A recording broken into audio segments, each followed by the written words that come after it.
if I stay away from the temptation of the industry that says like drugs and minerals and supplements are the answer to everything, and I come back down to these sort of fundamentals of health and performance, sleep is one of the fundamentals, right? Oh, arguably the core, yeah. So thinking about sleep then, so many of us are suffering with sleep.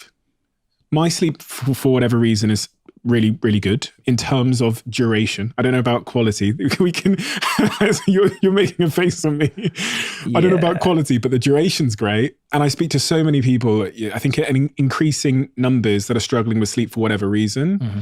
If someone comes to your labs, and you realize that there's an issue with sleep, how do you realize there's an issue? And what are the first steps you take to help correct that so that they can get that foundation in place? So I want to know exactly how you're sleeping. So I know exactly why you're sleeping that way. So then we know exactly what to do about it. And this is why, frankly, our success rates are so high. Okay, what do we want to do? I want to run the most in-depth analysis of your sleep absolutely possible. So I have a company called Absolute Rest. And so what we do is we actually build full functional sleep labs in people's houses.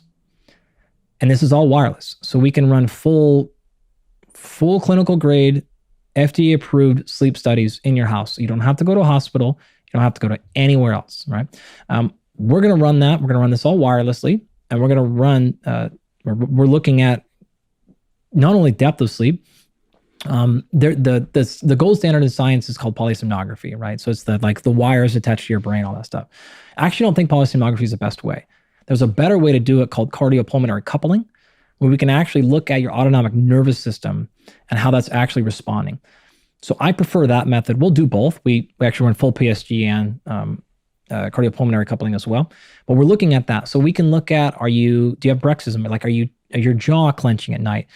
We're looking at, are your leg moving? We're doing that also while we're looking at position. So we're having this on your right side, on your left side, on your back. Where are you at?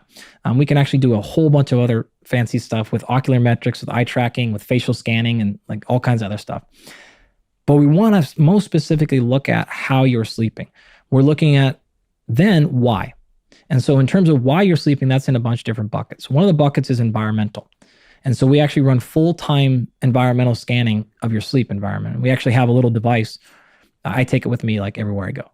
So we have our athletes always checking the environment when they're in hotels and places like that. We can always run environmental scans to make sure that it's in the optimal thing. So we're looking for temperature, humidity, but carbon dioxide, dander, pollen, allergens, molds, things like that. We can all measure in real time instantaneously on that thing. So we want to make sure nothing in the environment is causing the sleep.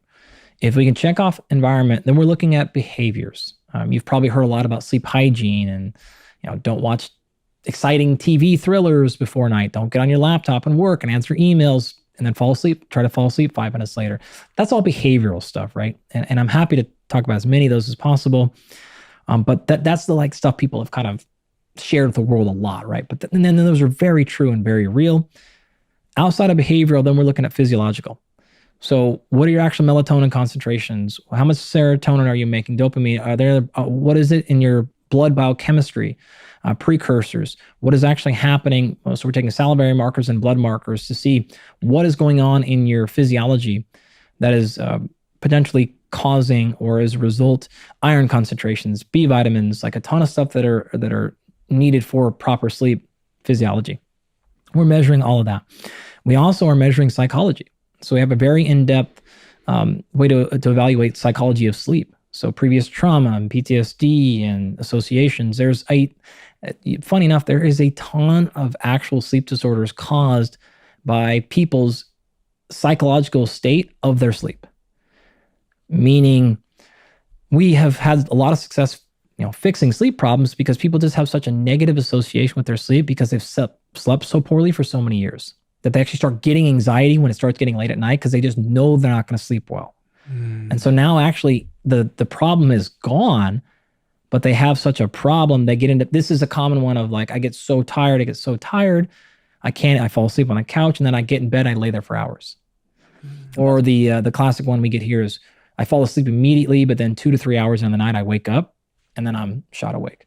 Okay, great. Those are all pretty clear solution or causes a lot of the time. So they have very clear solutions that are not Not very often supplements. What do you do in those cases? Because a lot of people that have messaged me speak to exactly what you've described there. Yeah. So we would go back and actually figure out, again, is this behavioral? So are you doing the, no offense, the idiot proof stuff? Like, are you drinking? Are you like doing all those things? So a lot of times it is simple as that. A lot of the times you don't need to spend $1 on any assessment. It is really, truly do the stuff people have told you 100 times to stop doing. I mean, on the psychological point. Yeah. If it's just an anxiety reaction. Well, I started there for a reason because that can be causing it. Okay. So it is an actual sleep problem you're having because of your behaviors. Right. Okay. Now, let's say it's not all those things. Remember earlier when I said your body's superpower is adapting and responding, right? That's exactly what's happening. If you get into bed and you learn a pattern of continuing to lay there and stay awake or wake up at certain hours, that pattern will be recognized and that pattern will be repeated. You have to break that pattern. So how do you do it? This is not very common, but I'll give you like an extreme example, okay? There's a thing called sleep restriction training, okay? It's very effective, but it is brutal. We don't go to it often, one more time, but we have gone to it. I have used it. It can be successful. This is the same for people who wake up after a few hours or struggle to fall asleep. So what you do is, let's say you want to get up at, we'll make the math easy here, 5 o'clock in the morning. Okay, great. And you typically get in bed at 10 and you lay there and you're kind of up all night and you have all these sleep issues. All right. And then you wake up at 5, you're exhausted. So then you have to have caffeine all day and then you're up from your caffeine. So then you have to have melatonin, right? I can't tell you how many times we've looked at people's next morning melatonin concentrations and seen them 20, 30, or 40 times higher than the upper limit on the reference range value. So then what happens when you're walking around with extreme amounts of melatonin the next day? Like you're sedated. Great. So how do you break this cycle? Well, one of the ones is you stop those habits, like not that much caffeine that late, and then you stop the melatonin. Okay. I don't like melatonin like at all very much for almost anything. But we're going to set the clock and you're going to wake up at 5 o'clock in the morning. I don't care what happens. You're waking up at 5 in the morning, period. And we're not even going to get into bed until 11:59. So you're going to have 5 hours of sleep at most. And you know what happens night one? You lay there and you don't fall asleep because you're in that pattern, right? And you're also staring at the clock knowing I have to get up at 5. And you're laying there worrying and thinking about how you're not sleeping, and it is brutal. And you're going to have a couple of hours of sleep and you're going to wake up at 5. And you're going to get up at 5 every single day, period. No sleeping in on weekends, okay? You're also going to not get into bed, no matter how tired you are. You're not getting into bed until 11:59.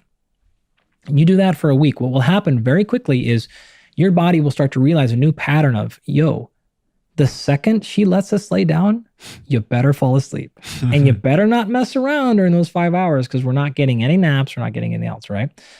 You will start to fall asleep quickly and you will jump right into deep sleep and you'll go through a pretty compressed but a proper sleep architecture. Every week then, you add back 10 to 15 minutes. So next week you go to bed at 11:45. And you know what happens next week when you get into bed at 11:45? You lay around trying to fall asleep? No chance, right? Because now you've got a week with pretty gnarly sleep restriction. You fall asleep immediately.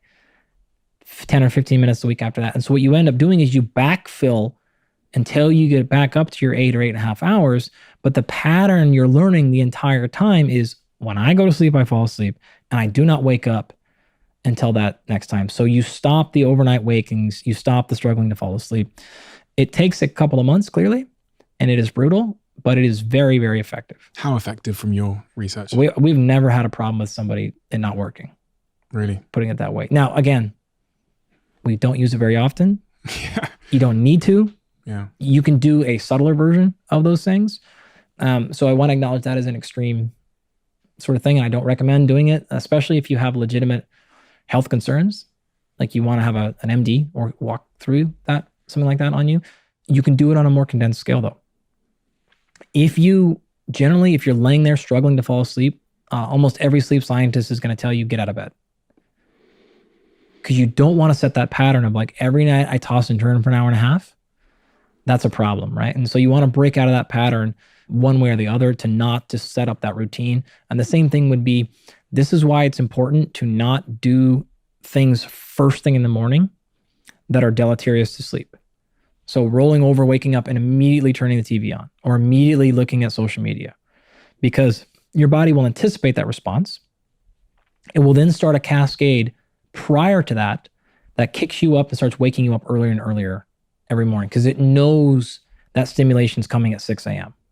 And so instead of you waking up at 6 a.m. with your alarm and then checking your phone, your body starts to wake you up at 5:45, 5:30, 5:15, because it just knows that thing is coming at 6. And so making sure that your morning is not jump-started in that direction, that it really does wake up appropriately, is really important to those that like wake up super early and they just can't get back to sleep.